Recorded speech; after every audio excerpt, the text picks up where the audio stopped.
மதியழகன், தமிழகத்துல பாஜக 20 இடங்கள்ல போட்டியிடுவதாக அறிவித்திருந்தாங்க. அதுல முதற்கட்டமா 9 தொகுதிகளுக்கான வேட்பாளர்கள் பட்டியல் அறிவிக்கப்பட்டிருக்கு.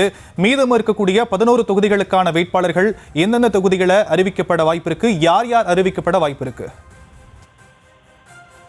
20 தொகுதிகள், அதாவது கூட்டணி கட்சிகளுக்கு ஒதுக்கியது போக பாமகவுக்கு 10 தொகுதி, அமமுகவுக்கு 2 தொகுதி, இந்திய மக்கள் கல்வி முன்னேற்ற கழகம், இந்திய ஜனநாயக கட்சி, புதிய நீதி கட்சி மற்றும் தமிழக மக்கள் முன்னேற்ற கழகத்திற்கு தலா 1 தொகுதி ஒதுக்கப்பட்டு இருக்கிறது. மீதம் இருக்கக்கூடிய தொகுதிகளில் பாஜக தான் 20 தொகுதிகளில் போட்டியிடும் என்று அறிவிக்கப்பட்டிருந்தது. அந்த வகையில் 9 பேர் கொண்ட பட்டியல் வெளியிடப்பட்டு இருக்கிறது. இதில் 2 பேர் மற்ற கட்சிகளை சேர்ந்தவர்கள், இந்திய ஜனநாயக அதாவது புதிய நீதி கட்சி உள்ளிட்ட 2 கட்சிகள் கூட்டணி வேட்பாளர்களாக இருந்தாலும் கூட பாரதிய ஜனதாவினுடைய பட்டியலிலேயே அவர்களினுடைய பெயர்களும் இடம்பெற்றிருக்கின்றன. எனவே மற்ற மீதம் இருக்கக்கூடிய 9 இடங்களுக்கான 11 இடங்களுக்கான வேட்பாளர்கள் பட்டியலும் நாளை அல்லது நாளை மறுநாளைக்குள்ளாக அறிவிக்கப்படுவதற்கான வாய்ப்புகள் இருக்கிறது.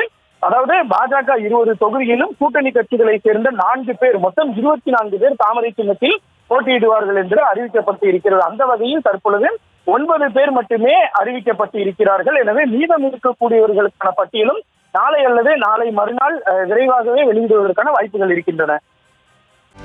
செய்திகளை உடனுக்குடனும் துல்லியமாகவும் தெரிந்து கொள்ள சப்ஸ்கிரைப் பண்ணுங்க.